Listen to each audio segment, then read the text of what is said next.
আসসালামু আলাইকুম সবাইকে। আমি মোহাম্মদ জুনায়েদ হোসেন রাফি। তো তোমাদেরকে আজকে সায়েন্সের তোমার সালোক সংশ্লেষণ টপিক নিয়ে পড়াবো। এই টপিকটা অ্যাকচুয়ালি খুবই ইম্পর্টেন্ট এবং এই টপিকটা তোমাদের ইন ফিউচারে অনেক বড় একটা কাজে আসবে। তো এটা নিয়ে আমি আর বিস্তারিত না বললাম।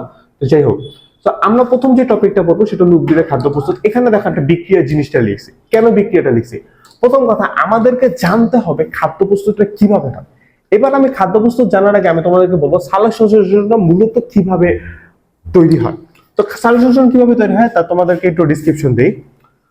তো সালোক সংশ্লেষণ তৈরি হওয়ার আগে আমরা জানবো সালোক সংশ্লেষণ কাকে বলে। সূর্যের আলো এবং ক্লোরোফিলের সহায়তায় কার্বন ডাই অক্সাইড এবং H2O তাদের মানে তারা বিক্রিয়া করে যে গ্লুকোজ, অক্সিজেন এবং পানি তৈরি করে, সেটাই হচ্ছে। তো এখানে বইয়ের ভাষায় আমি এটা লেখা, আমি জাস্ট সহজ করে বললাম যে সূর্যের আলো এবং ক্লোরোফিলের সহায়তা কার্বন ডাই অক্সাইড এবং H2O মানে পানি। এটা H2O তোমরা যারা জানো না তাদেরকে আমি বলে রাখি, H2O হচ্ছে পানি। এই দুইটা বিক্রিয়া করে যখন এই দুইটা মিলে গ্লুকোজ তৈরি করবে, অক্সিজেন তৈরি করবে এবং আবার পানি তৈরি করবে, সেটাই হচ্ছে তোমাদের সালোক সংশ্লেষণ। এবার তোমাদেরকে একটা জিনিস আমি একটু বলে রাখি, এই সালোক সংশ্লেষণটা কেন আমাদের জানা জরুরি। কোন কথা এটা? সালোক সংশ্লেষণ আমাদেরকে জানা এই কারণে জরুরি, কারণ আমাদের যেই জীবন চক্রটা চলতেছে, যেটাকে আমরা বলি শ্বসন, এই শ্বসনটা পুরোটাই নির্ভর করতেছে সালোক সংশ্লেষণের উপরে। কারণটা তুমি যদি ভালো করে দেখো, যে আমরা কি করে, আমাদের অক্সিজেন লাগবে, আর আমরা জানি কি উদ্ভিদের কি লাগবে, কার্বন ডাই অক্সাইড। আমরা তো শ্বাস ছেড়ে দিয়ে অক্সিজেন দিয়েই দিচ্ছি, কার্বন ডাই অক্সাইড দিয়েই দিচ্ছি। তো এখন কথা হলো, তাহলে আমরা তাহলে উদ্ভিদ আমাদের অক্সিজেন কি দিবে? উদ্ভিদের কি নাক আছে যে শ্বাস ছেড়ে দিয়ে তারা করবে? অবভিয়াসলি উদ্ভিদের তো নাক নেই। তো সেক্ষেত্রে উদ্ভিদ এখন কি করবে, সেটা হচ্ছে এই অক্সিজেনটা তারা একটা প্রক্রিয়ার মাধ্যমে করবে। আর আমরা জানি যে উদ্ভিদের শুধুমাত্র অক্সিজেন না, উদ্ভিদের খাবারও দরকার। এখন কথা হলো, উদ্ভিদের খাবার তো আমরা যেরকম রান্না করে করি, উদ্ভিদের তো রান্না করা সম্ভব না। তো সেক্ষেত্রে উদ্ভিদ যেটা করে, তার নিজস্ব প্রক্রিয়ায় সে একটা খাদ্য উৎপাদন করতে পারে তার শরীরের ভিতর থেকে। তো এই যে প্রক্রিয়া দুটা বললাম, উদ্ভিদের খাবার এবং আমাদের অক্সিজেন, এই দুটা জিনিস আমরা এই সালোক সংশ্লেষণের মাধ্যমে পেয়ে থাকি। এইটা হচ্ছে গ্লুকোজ, উদ্ভিদের খাবার, আর এই হলো অক্সিজেন, এটা হচ্ছে আমাদের দরকারি। বুঝছেন? এই অক্সিজেন ছাড়া তো আমরা বাঁচবো না। যদি কেউ অক্সিজেন ছাড়া বাইচে থাকো, কমেন্ট করে জানাইও। যাই হোক, তো আমাদের এখন মূল কথা হলো, ঠিক আছে, এখানে ক্লোরোফিলের কথা বলছি, তাহলে ক্লোরোফিল এখানে কোথা থেকে আসে? ক্লোরোফিল বেসিক্যালি আসে পাতা থেকে। তোমাদেরকে এটাও বলে রাখি যে তোমরা যখন উপরের ক্লাসে উঠবা, তখন তোমরা জানতে পারবা যে পাতা আসলে মূলত মানে পাতা থেকে মূলত হচ্ছে ক্লোরোফিল উৎপন্ন হয়। এখন কথা হলো যে পাতাটা কেন দরকার? তোমার মনে কোশ্চেন এটা থাকতে পারে যে উদ্ভিদে তো কত কিছু আছে, মূল, কাণ্ড আছে, তারপরে বহুত কিছু আছে। সো কেন পাতাটা ইম্পর্টেন্ট? পাতাটা ইম্পর্টেন্ট এই কারণ, এই জিনিসটাই বইও আমাকে বলছে যে কেন পাতাটা ইম্পর্টেন্ট, কেন। 3টা পয়েন্ট তারা ধরে দিচ্ছে। নাম্বার 1 পয়েন্ট, পাতার হচ্ছে চ্যাপ্টা। আমরা সবাই জানি পাতা কিন্তু একদম চ্যাপ্টা এবং এটা সম্প্রসারিত। তোমরা যদি তোমাদের বাসায় কারো যদি গাছ থেকে থাকে, তোমরা দেখবা গাছে হ্যাঁ ডিফারেন্ট টাইপ অফ আছে, বাট ম্যাক্সিমাম ক্ষেত্রে তুমি দেখবা, সব পাতার ক্ষেত্রেও হয় যে পাতাটা কি একদম চ্যাপ্টা, একদম চ্যাপ্টা এবং এটাকে সম্প্রসারিত। মানে একদম চ্যাপ্টা বলতে কি, চ্যাপ্টা বলতে হচ্ছে উপর দিক দিয়ে নিচের দিকে একবারে মানে সূক্ষ্ম বলা যায়। একবারে যদি তোমরা ব্লেড, যেটা তোমরা সবাই জানো যে বাসায় ব্লেড যেটা থাকে, ব্লেডের মতো একদম চিকন আর সম্প্রসারণ। এখন বলতে পারো তাহলে এটা হয়ে লাভটা কি? এইটা হয়ে যে লাভটা, তোমরা যদি বই খুলে দেখো, অবভিয়াসলি আমি আমাদের একটা কথা বলে রাখি ক্লাসের মাঝখানে, সরি ফর দ্য ইন্টারাপশন, বইটা অবভিয়াসলি খুলবা। আমরা যে ক্লাসে নিই, তুমি বাংলা পড়ো, ইংলিশ পড়ো, বইটা খুলে রাখবা, তাহলে তোমাদের পড়তে সুবিধা হবে। এই পাতা চ্যাপ্টা এবং সম্প্রসারিত হওয়ায় বেশি পরিমাণ সূর্যরশ্মি, এই যে সূর্যরশ্মিটা এটা বেশি পরিমাণ হয়। তার মানে কি, যদি চ্যাপ্টা সম্প্রসারিত হয়, এই সূর্যরশ্মিটা খুব বেশি পরিমাণে হয়। এছাড়া অল্প সময় প্রচুর পরিমাণ কার্বন ডাই অক্সাইড উৎপন্ন হয়। মানে কি, যখন এই সূর্যরশ্মিটা পাতার কাছে যাবে, মূল কাণ্ডতে আমি যদি বলি, এখানে ডিফারেন্স আমি যদি তোমাদেরকে বলি, ধরো সাপোজ একটা সিলি কোশ্চেন আসছে, কেন মূলে হইলো না, কেন পাতায় হলো? প্রথম পয়েন্ট এটা, পাতা যেহেতু চ্যাপ্টা এবং সম্প্রসারিত, এই কারণে সূর্যরশ্মিটা খুব দ্রুত পাতার ভিতর ঢুকে যায়। ঢুকতে টাইম লাগে না। তার সাথে সাথে যে কার্বন ডাই অক্সাইডটা আমরা যেটা ছাড়ি, সেই কার্বন ডাই অক্সাইডও সেই CO2 অধিক পরিমাণে চ্যাপ্টা হওয়ার কারণে সূর্য ঢুকে যাচ্ছে খুব দ্রুত, আর সম্প্রসারিত হওয়ার কারণে অধিক পরিমাণে ঢোকা সম্ভব। ডিটেলস ইনফরমেশন বললাম না, খালি এতটুকু বলি যে উদ্ভিদের সম্পূর্ণ জায়গায় উদ্ভিদের, তুমি যদি এখানে একটা গাছ আঁকি, আমি গাছ আঁকাতে ভালো না, চিত্র অঙ্কনে বহুত খারাপ। সো এই গাছে প্রত্যেকটা পার্টে ক্লোরোপ্লাস্ট রয়েছে, কিন্তু ক্লোরোপ্লাস্টে সবচেয়ে বেশি রয়েছে কোথায়? পাতায়। জায়গায় ক্লোরোপ্লাস্ট, তার মধ্যে পাতা বেশি আছে। ওকে, নাম্বার 3 পয়েন্ট সেটা হচ্ছে পাতায় অসংখ্য পত্ররন্ধ্র থাকায়, এই যে দেখো থাকার সুবিধাটা কোথায়? কার্বন ডাই অক্সাইড যেটা রয়েছে, কার্বন ডাই অক্সাইড, এই কার্বন ডাই অক্সাইডটা মানে কার্বন ডাই অক্সাইড এবং অক্সিজেন, যেহেতু পত্ররন্ধ্র আমরা জানি যে ফাঁকা স্থান থেকে যাওয়া আসা করে, যেহেতু মূল কাণ্ডে এগুলোতে নাই, তো সেক্ষেত্রে কার্বন ডাই অক্সাইড খুব দ্রুত পৌঁছাইতে পারে, কার্বন ডাই অক্সাইড খুব দ্রুত যাতায়াত করতে পারে, অক্সিজেন খুব দ্রুত যাতায়াত করতে পারে। এটাই হলো সব থেকে বড় একটা ফায়দা। না, এটা বেসিক্যালি যদি তুমি ধরতে পারো সালোকসংশ্লেষণের সলিউশনের একটা বেসিক। এখন আমরা একটু অ্যাডভান্স লেভেলে যাবো, অ্যাডভান্স তো অত বেশি অ্যাডভান্স লেভেলের না। তো আমরা যে জিনিসটা করব এখন হচ্ছে উদ্ভিদের মেইন জিনিস যেটা সালোকসংশ্লেষণ পদ্ধতি, এই পদ্ধতির জন্য এই জিনিসটা আমি তোমাদেরকে বলে রাখি, এই পার্টে অলরেডি আমরা জিনিসটা পড়ে ফেলছি, তাও আমি তোমাদের একটু রিপিট করি। কার্বন ডাই অক্সাইড এবং পানি, এই দুটো যখন বিক্রিয়া হবে একসাথে, তখন সূর্য এবং ক্লোরোফিলের সাহায্যে কার্বন ডাই অক্সাইড এবং এই দুটো বিক্রিয়া করে একটা গ্লুকোজ তৈরি করবে এবং অক্সিজেন তৈরি করবে একটা হাইড্রোজেন। গ্লুকোজের আমি তোমাদের একটু সংক্ষেপ বলে রাখি, C6H12O6। এটা হচ্ছে গ্লুকোজের সংকেত কি, এগুলা কেমনে হয়, কিভাবে হয়, এটা আপাতত জানা দরকার নেই, খালি জাস্ট এটা মাথায় রাখবে যে এটা glucose. So carbon die oxide এবং পানি সূর্যের বিক্রিয়াতে ক্লোরোফিলের সহায়তায় গ্লুকোজ, অক্সিজেন এবং হাইড্রোজেন পানি উৎপন্ন করে, মানে যেই পানি সে আবার এখানেই আসছে, মানে পানি কিছু হচ্ছে না, কিন্তু কার্বন ডাই অক্সাইডটা চেঞ্জ হয়ে অক্সিজেন হয়ে যাচ্ছে, এবং যেহেতু সূর্যের এবং ক্লোরোফিলের একটা উপস্থিত আছে, সো সেই ক্ষেত্রে গ্লুকোজ উৎপন্ন হচ্ছে। ওকে, সো এইটাই হচ্ছে মূলত একটা বিষয়। এখানে তোমাদের একটা পরীক্ষা আছে, সেটা হচ্ছে এই যে আমরা যে অক্সিজেনটা নির্গমন করলাম, এইটার একটা পরীক্ষা আছে। তোমরা যদি দেখো বইয়ের নিচে একটা পরীক্ষা দেখতে পারবা, যেখানে হচ্ছে অক্সিজেনটা কিভাবে ছাড়ে। সো তোমরা যদি একটু দেখো যে এখানে মূলত যেটা বলছি, যে এখানে কয়েকটা জিনিস, সেটা হচ্ছে যে একটা বিকার লাগবে, ফানেল লাগবে, তোমার হচ্ছে টেস্ট টিউব লাগবে, পানি লাগবে, আর সতেজ একটা জল উদ্ভিদ লাগবে। জলজ উদ্ভিদ এখানে হাইড্রিলার দিছে। তোমরা যদি কেউ চাও যে পরীক্ষাটা করতে, হাইড্রিলার ছাড়া যে কোনো ধরনের জলজ উদ্ভিদ তোমরা চাইলে ওটাতে পরীক্ষা করতে পারো। জলজ উদ্ভিদ, যে কোনো জলজ উদ্ভিদ দিয়ে পরীক্ষা করলে অলমোস্ট রেজাল্ট ওরকমই আসবে।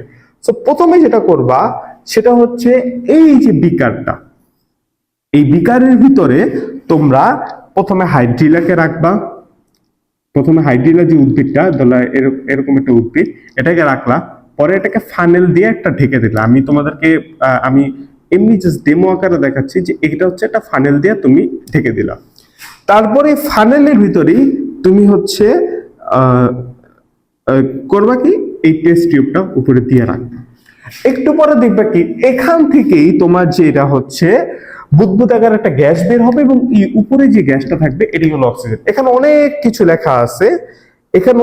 লেখা আছে, কিন্তু এত কিছু বলা লাগবে না। জাস্ট এখানে দেখবা যে এখানে একটা উদ্ভিদ, যেটা উদ্ভিদটা আছে, এখানে যে উদ্ভিদটা আছে, এই উদ্ভিদটা যখন তুমি ডাকবা, এবং উদ্ভিদটা একসময় তো সে যেহেতু জলজ উদ্ভিদ, তো সেক্ষেত্রে সে সালোকসংশ্লেষণ গ্রহণ করবে, মানে সালোকসংশ্লেষণের মাধ্যমে সে কি জানি আমরা কার্বন ডাই অক্সাইড নিয়ে সে অক্সিজেন ছেড়ে দেবে। সে কার্বন ডাই অক্সাইড সে পেয়ে গেছে, আর যেহেতু সে পানিতে আছে, সে বিক্রিয়া করতে পারবে, এবং সে সূর্য সহায়তায় সে অলরেডি বিক্রিয়া করে সে হচ্ছে অক্সিজেন ছেড়ে দিচ্ছে। যে অক্সিজেনটা উপরে ছেড়ে দিচ্ছে, আমরা আরেকটা জিনিস জানি, অক্সিজেন শুধুমাত্র আমাদের শ্বাস প্রশ্বাসের জন্য কাজে লাগে না, অক্সিজেন কিন্তু আগুন জ্বালাতেও সাহায্য করে। আমার কথাটা বুঝতে পারছো? মানে ওই জায়গাটা তুমি যদি আগুন জ্বালানো, সরি ওখানে যদি তুমি অক্সিজেনের ভিতরে যদি তুমি দেখো এই লাস্টে একটা লাইন লেখা আছে যে অলরেডি কয়লা টাইপের হয়ে গেছে। কিন্তু যেহেতু দিয়াশলাই কাঠি, যেহেতু তোমার হচ্ছে যেহেতু পুড়ে গেছে এবং সেটা যদি তুমি এটার ভিতর ইনসার্ট করো, যেহেতু অলরেডি পুড়ে গেছে, অলরেডি তা ধোয়া অবস্থায় আছে। কারণ এখানে দেখো যেখানে লেখছে কি সদ্য নিবন্ধ কাঠি, মানে হচ্ছে যখন কাঠিটা নিভে যাবে তখন কিন্তু একটা ধোঁয়া উৎপন্ন হবে, ওই ধোঁয়াটা অক্সিজেনের সাথে বিক্রিয়া করে তখন হচ্ছে কিন্তু আগুন জ্বলা শুরু করবে। যদি এটার ভিতরে তুমি কাঠিটা দাও সাথে সাথে দেখবা এখান থেকে আগুন জ্বলা শুরু করছে। ওকে, এটাই জাস্ট তোমার অক্সিজেন নির্গমন পরীক্ষা। মানে বেসিক্যালি তোমার এখানে এইটা অ্যাকচুয়ালি বোঝাচ্ছে যে এখানে যে তুমি সালোক সংশ্লেষণ প্রক্রিয়ায় এই যে কার্বন ডাই অক্সাইড এবং হাইড্রোজেন তারা বিক্রিয়া করে সূর্য আলোকের উপস্থিতিতে ক্লোরোফিলের সহায়তায় তারা হচ্ছে গ্লুকোজ, অক্সিজেন এবং মানে পানি উৎপাদন করে। জাস্ট এই জিনিসটা খালি বোঝানোর জন্য খালি এই পরীক্ষাটা করা হয়েছে। এটা তোমাদের অতটা ইম্পর্টেন্ট না, বাট জেনে রাখা। এবার যে মেইন ইম্পর্টেন্ট যেটা হচ্ছে সালোক সংশ্লেষণের গুরুত্ব, এই জিনিসটা তোমাদের সৃজনশীল পরীক্ষায় অনেক বেশি পরিমাণে আসবে। প্রথম কোশ্চেনটা আসবে সালোক সংশ্লেষণ কাকে বলে, আর লাস্ট কোশ্চেন এটা আসবে সালোক সংশ্লেষণের গুরুত্ব। কারণ এই চ্যাপ্টারে এই দুটো টপিক ছাড়া মনে আর কোনো টপিক নেই। এই পরীক্ষাটা তোমাদেরকে হয়তোবা গতে বা ঘতে আসতে পারে, এটাও আসতে পারে। সো এখন তোমাদেরকে বলে সালোক সংশ্লেষণের গুরুত্ব এবং তাৎপর্য। তো প্রথম কথা এখানে কি লিখছে, তোমরা যদি বইটা দেখো এখানে দুইটা টপিক লিখছে। প্রথমে হচ্ছে খাদ্য উৎপাদন, আর দ্বিতীয়ত হচ্ছে পরিবেশের গ্যাস বিনিময়। আমি কিন্তু বোর্ডে লিখতেছি না, সো তোমরা একটু যে কাজটা করবা সেটা হচ্ছে তোমরা বই খুলে তোমরা জাস্ট বই দেখতে থাকবে। আমি আবারও বলতেছি, হয়তো আমি তোমাদের যেহেতু প্রথম ক্লাস সেক্ষেত্রে তো আমি তোমাদের প্রথমবার বলতেছি, আর এর পরের বার থেকে হয়তোবা আমার একটা বলার সুযোগ থাকবে না, কারণ একবার ভিডিও যেহেতু দেখছো তারপর রিমাইন্ডার দিব যে বই সবসময় খোলা রাখবা। সো খাদ্য উৎপাদন আর হচ্ছে পরিবেশের গ্যাসের বিনিময়। সো এই জিনিসটা বইতে যা লেখা আছে আমি তোমাদেরকে একটু সংক্ষেপে আমি বলে দেখি, কারণ হচ্ছে তোমাদের বইতে অনেক কিছু লেখা থাকে, আমি তোমাকে এটা আমার নিজের মতো বলি, তাহলে জিনিসটা বুঝবা। এখানে যে খাদ্য উৎপাদন যে জিনিসটা দেখো, আমি তোমাদেরকে যখন আমি তোমাদেরকে সালোক সংশ্লেষণের ব্যাপারে পড়াইছি, তোমরা একটা জিনিস কিন্তু তোমাদেরকে বারবার আমি বলছি যে এইখানে গ্লুকোজ এবং অক্সিজেন কেন ইম্পর্টেন্ট। এই যে দেখো উদ্ভিদের যে গ্লুকোজটা, যে উদ্ভিদ যে গ্লুকোজটা নিতেছে, আমি তোমাদেরকে আগে বলছিলাম যে কার্বন ডাই অক্সাইড, হাইড্রোজেন ওই যে সূর্যের আলো ক্লোরোফিলের সহায়তা এইটা উৎপাদন করতেছে। কিন্তু তুমি একটা জিনিস দেখো, আমি কিন্তু এই কথাটাও বলছিলাম যে এখানে উদ্ভিদের জন্য গ্লুকোজ তৈরি করতেছে। তার মানে কি ফায়দা কিন্তু শুধুমাত্র উদ্ভিদের না, প্রাণীরও কিন্তু আছে। আমি কিন্তু সেইটা কথাটাও কিন্তু বলছিলাম, শুধুমাত্র কি উদ্ভিদের উৎপাদনের জন্য হবে, কিন্তু হচ্ছে শুধুমাত্র কি উদ্ভিদের জন্য হবে, পানিকে লাভ নাই, তাহলে হুদাই কার্বন ডাই অক্সাইড দিতেছে। এই জিনিসটাই দেখো যখন খাদ্য উৎপাদন করা হবে তখন কিন্তু দেখো গ্লুকোজ কিন্তু তারা উৎপাদন করতেছে, এবং আমরা যখন সংজ্ঞাতেও পড়ি তখন কিন্তু দেখবো যে গ্লুকোজ কিন্তু উৎপাদন হচ্ছে। এই গ্লুকোজ উৎপাদনের মাধ্যমে উদ্ভিদ তার নিজের খাদ্য নিজে খাইতে পারতেছে, এই কারণে সে বেঁচে আছে। আরেকটা জিনিস যেটা হচ্ছে আমি তোমাদের বলছি পরিবেশে গ্যাসের বিনিময়, এই যে কার্বন ডাই অক্সাইড আমরা যেটা ছাড়লাম, আমাদের ছাড়ার কারণে উদ্ভিদ সেটা গ্রহণ করছে। উদ্ভিদ গ্রহণ করার ফলে কি হয়েছে, উদ্ভিদ কিন্তু অক্সিজেন গ্রহণ করতেছে। এখন যখন অক্সিজেন গ্রহণ করতেছে, অক্সিজেন দিতেছে, আমরা যেটা কার্বন ডাই অক্সাইড ছাড়ছি, কার্বন ডাই অক্সাইড উদ্ভিদ দিছে, মানে হচ্ছে এটা কার্বন ডাই অক্সাইড উদ্ভিদ দিছে, আমরা হচ্ছে কার্বন ডাই অক্সাইড উদ্ভিদকে দিছি, উদ্ভিদ সেটা গ্রহণ করছে। পরে উদ্ভিদ এই কার্বন ডাই অক্সাইড থেকে অক্সিজেন তৈরি করছে, অক্সিজেন তৈরি করে আমাদেরকে পেশ করছে। এই জিনিসটা চলমান হচ্ছে। কার্বন ডাই অক্সাইড থেকে অক্সিজেন, অক্সিজেন থেকে carbon die oxide, carbon die oxide থেকে অক্সিজেন, অক্সিজেন থেকে কার্বন ডাই অক্সাইড। এইটার কারণে আমাদের যে বেঁচে থাকা, আমাদের যে যারা প্রত্যেকটা জীব আছে তারা বেঁচে থাকতে পারতেছে এবং তারা সুন্দর মতো তারা তাদের জীবন নির্বাহ করতেছে। কারণ আমরা জানি যে শ্বাস ছাড়া কিন্তু আমরা বেশিক্ষণ বেঁচে থাকতে পারবো না। আর যদি আমরা এটাও তোমরা দেখবা, তোমার সামনে পড়বা যে উদ্ভিদের নিচে শুইলে মানুষ দমবন্ধ হয়ে যায়। কারণ কি, উদ্ভিদের সেই সময় কার্বন ডাই অক্সাইডটা বেশি পরিমাণ থাকে। সো এই প্রত্যেকটা ভারসাম্য জাস্ট বজায় রাখার জন্য, উদ্ভিদ এবং প্রাণীর ভারসাম্য বজায় রাখার জন্যই কার্বন ডাই অক্সাইড গ্যাস বিনিময় করে, এবং এইটার জন্য মূলত সালোক সংশ্লেষণের গুরুত্ব রয়েছে। এবার তাহলে আমরা একটু বই খুলে দেখি, কারণ তোমাদেরকে আমি আমার কথা বলছি। দেখো বইয়ে এই জিনিসটাই লিখছে, প্রথমে লিখছে জীবজগতের জন্য প্রাকৃতিক প্রাথমিক খাদ্য শর্করা সালোক সংশ্লেষণের মাধ্যমে উৎপাদন হয়। এখানে আমি তোমাদের বলি, উদ্ভিদ কিন্তু নিজের খাদ্য কিন্তু নিজে তৈরি করে। এটার জন্য কিন্তু এই যে গ্লুকোজ, উদ্ভিদের জন্য কিন্তু গ্লুকোজ, আমাদের জন্য শর্করা, ওদের জন্য কিন্তু গ্লুকোজ অ্যাকচুয়ালি। প্রাণী হোক আর উদ্ভিদ হোক, জীবজগতের কর্মচঞ্চলের মূলে আছে খাদ্য। কারণ খাদ্যের সাথে শ্বসনের নিবিড় সম্পর্ক, শ্বসনের ফলে শক্তি নির্গত হয়, তাই তাপ শক্তি সরবরাহের শ্বসন প্রক্রিয়াটির উপর উদ্ভিদ ও প্রাণী এককভাবে নির্ভরশীল। তার মানে কি, এখানে লিখছে যে আমাদের খাদ্য দরকার, আমরা খাবার ছাড়া বাঁচতে পারবো না অবভিয়াসলি। তোমার যদি আমি খাবার ছাড়া 1 সপ্তাহ রাখি, তুমি মারা যাবা। সো এই কারণে তুমি যদি দেখো এখানে লাইনটা লিখছে যে প্রাণী হোক আর উদ্ভিদ হোক, প্রথম যে জিনিসটা সেটা হচ্ছে খাদ্য। জীবের কর্মচঞ্চলের মূলে আছে কিন্তু খাদ্য, মানে আমাদের যদি কাজ করতে হয়, সবকিছু করতে হয়, আমাদের শক্তি পেতে হয়, এটার জন্য কিন্তু খাদ্য দরকার আছে। খাদ্যের সাথে কিন্তু শ্বসনের একটা নিবিড় সম্পর্ক রয়েছে। কারণ কি, খাদ্য যদি আমরা না খাই, শক্তি যদি আমরা না পাই, এখানে কিন্তু তোমরা যখন বড় ক্লাসে উঠবা তখন কিন্তু তোমাদের এটিপি পড়ানো হবে, অ্যাডিনোসিন ট্রাইফসফেট। এইটা মূলত হচ্ছে উদ্ভিদের এখান থেকে শক্তি রিলেটেড একটা আছে। সেখানে আমরা যখন ইন্টারে পড়বা তখন এই জিনিসটা দেখবা যে তুমি যদি উদ্ভিদ যদি শক্তি নিজের থেকে না প্রদান করতো, তাহলে কিন্তু মানে উদ্ভিদের যদি শক্তি না থাকতো, তাহলে কিন্তু সে প্রাণীর জন্য কিন্তু সে শর্করাজাত খাদ্য দিতে পারতো না, এবং সে খাদ্যের ভিতর শক্তিটাও সে ইনক্লুড করতে পারতো না। সো সব দিক থেকে হিসাব করলে কিন্তু উদ্ভিদের জন্য কিন্তু অ্যাকচুয়ালি দরকার, কিন্তু সেই উদ্ভিদের জন্য কিন্তু অ্যাকচুয়ালি দরকার, বা প্রাণীর জন্য অ্যাকচুয়ালি দরকার কিন্তু শক্তি, এবং এই শক্তিটা আমরা কিন্তু খাদ্যের মাধ্যমে পেয়ে থাকি। এবং এবং অবভিয়াসলি তুমি দেখো যে উদ্ভিদকে তো বেঁচে থাকার জন্য খাবারও খাইতে হবে, সো খাবারও সে উৎপাদন করতে পারছে গ্লুকোজ। এটাও একটা পয়েন্ট। ওকে, পরিবেশের গ্যাস বিনিময়, এখানে ওই জিনিসটাই আমি বললাম যে অক্সিজেন, কার্বন ডাই অক্সাইড, এটাই জাস্ট বইয়ের ভিতরে এটা।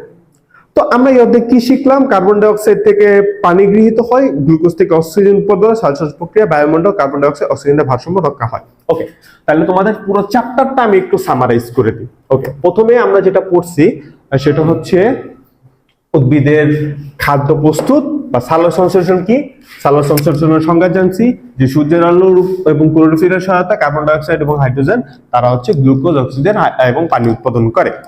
ওকে, তারপরে এটা 3টা পর্যায়। প্রথম পর্যায়ে আমরা কি জানছি যে কেন এখানে ক্লোরোফিল যেহেতু পাতা থেকে হয় আমরা সবাই জানি। তো এখন মেইন কথা হচ্ছে পাতা কেন। তো পাতার জন্য মেইন প্রথম কথাটা হচ্ছে যে পাতা যেহেতু চ্যাপ্টা এবং যেহেতু সম্প্রসারিত, তো সেই ক্ষেত্রে হচ্ছে সূর্য থেকে মানে সূর্য খুব দ্রুত হচ্ছে মানে শক্তি দিতে পারে। আরেকটা হচ্ছে যে তোমার কার্বন ডাই অক্সাইড যেটা রয়েছে, কার্বন ডাই অক্সাইডটা কিন্তু তোমার মানে যেহেতু সম্প্রসারণ হচ্ছে, তো সেই ক্ষেত্রে হচ্ছে কার্বন ডাই অক্সাইডটাও কিন্তু খুব দ্রুত পরিমাণে হচ্ছে। সেকেন্ড কথা, পাতার ভিতর হচ্ছে ক্লোরোপ্লাস্ট আছে, এই কারণে ক্লোরোপ্লাস্ট আছে বললে ভুল হবে, ক্লোরোপ্লাস্ট বেশি আছে। নাম্বার 3 যেটা আমি তোমাদেরকে বলছিলাম যে তোমাদের হচ্ছে পাতার মধ্যে অসংখ্য পত্ররন্ধ্র থাকায় কার্বন ডাই অক্সাইড এবং অক্সিজেন যাতায়াত করে। যদি অক্সিজেন যাতায়াত না করতো তাহলে ভারসাম্য থাকতো না, ভারসাম্য না থাকলে অবভিয়াসলি উদ্ভিদ বাঁচতো না, উদ্ভিদ না বাঁচলে প্রাণীও বাঁচতো না। ওকে, তারপর হচ্ছে সালোক সংশ্লেষণের পদ্ধতি, এবং সালোক সংশ্লেষণের পদ্ধতি কিভাবে হইলো সেটা তোমাদেরকে একটু বললাম যে এখান থেকে এগুলোর থেকে হচ্ছে তোমার এই যে গ্লুকোজ উৎপন্ন হয়, কার্বন ডাই অক্সাইড, এখান থেকে গ্লুকোজ, অক্সিজেন এগুলো উৎপন্ন হয়, এবং এটা কিভাবে হইছে সেটা একটা পরীক্ষা তোমাদের ব্যাখ্যা করলাম। আর লাস্টে তোমাদের বলছিলাম যে খাদ্য উৎপাদন এবং মানে পরিবেশের শোষণ, মানে মূলত সালোক সংশ্লেষণের গুরুত্ব। সো তোমরা যদি সৃজনশীল লিখতে যাও তাহলে তোমাদেরকে একটা জিনিস মনে রাখতে হবে, এই বিক্রিয়াটা মাস্ট তোমরা পড়বা। আমি এই যে বিক্রিয়াটা এইভাবে লিখছি এইটা না, তোমাদের বইতে যে বিক্রিয়াটা দেওয়া আছে তোমরা সেটা ফলো করবে। তোমাদের বইতে কি বিক্রিয়াটা দেওয়া আছে আমি তোমাদেরকে ওইটা লিখে দিই, ওইটা তোমরা ফলো করবা। কারণ কি, আমি যেহেতু সায়েন্সের একজন স্টুডেন্ট, অনেকে আছো তোমরা যারা সায়েন্সে পড়বা কি পড়বে না সেটা তোমাদের পরবর্তীতে বিষয়, কারণ তোমরা এখন লাইফ আপাতত শুরু করতেছো। কারণ সো এটাই তো তোমাদেরকে যে জিনিসটা বলি যে বইতে যে জিনিসটা লেখা আছে, আমরা যেহেতু সায়েন্সের মানুষ তো সেক্ষেত্রে আমাদের ক্ষেত্রে এইভাবে লিখতে পারি। তোমাদের বইতে যেভাবে লেখা আছে যে কার্বন ডাই অক্সাইড, আমি একটু সংক্ষেপে করে লিখতেছি, কার্বন ডাই অক্সাইড, পানি, তারপর হচ্ছে এখানে লেখা আছে আলো, তারপরে এখানে লেখা আছে হচ্ছে ক্লোরোফিল, তারপর সেখানে হচ্ছে গ্লুকোজ, অক্সিজেন, পানি। এখানে যেগুলো বাংলায় লেখা আছে, আমি সরি এখানে আবার মিশাই ফেললাম, এটা হচ্ছে অক্সিজেন, এখানে যেরকম বড় করে লেখা আছে সেটা আমি শর্ট করে লিখতেছি, তার মানে এটা না যে তোমরা এটা শর্ট করে লিখবা। কারণ হচ্ছে আমার যেহেতু আমার তো এখানে বড় করে লেখার দরকার নেই, জাস্ট আমি তোমাদেরকে বললাম যে এই জিনিসটা তোমরা এইভাবে লিখবা, আমি যেভাবে লিখছি এইভাবে লিখবা না। এইভাবে লিখলে যেটা হবে যে তোমার নাম্বার কাটা যাবে, কারণ তুমি সায়েন্সের এখনো পর্যন্ত এগুলো সম্পর্কে জানো না। এখন অনেকে CO2 এভাবে লিখতে যে sorry sorry for that CO2 এভাবে লিখতে যে CO2 এভাবে লিখে ফেলবে, তখন কিন্তু মিনিং অন্য কিছু হয়ে যাবে। সো এর জন্য বললাম যে এইভাবে লিখতে যাও না, এইভাবে লেখার দরকারই নেই, জাস্ট এইভাবে লিখবা এটা। আর সাজেশন সেশনে জাস্ট গুরুত্ব এগুলো পড়ো। এই চ্যাপ্টারটা আমি তোমাদেরকে একটু ডিপলি এই কারণে পড়াইছি, কারণ হচ্ছে মানে আমি অতটা ডিপলি পড়াইনি, বা যতটুকু পড়াইছি মূলত এই চ্যাপ্টারটা তোমাদের ফিউচারে বহুত কাজে আসবে। তো তোমার কতটুকু কাজে আসছে, কিভাবে কি হয়েছে, তোমরা চাইলে ফিডব্যাক দিতে পারো, কারণ ভুল ত্রুটি মানুষের হয়ে থাকে। সো সবাই ভালো থাকবা, আসসালামু আলাইকুম।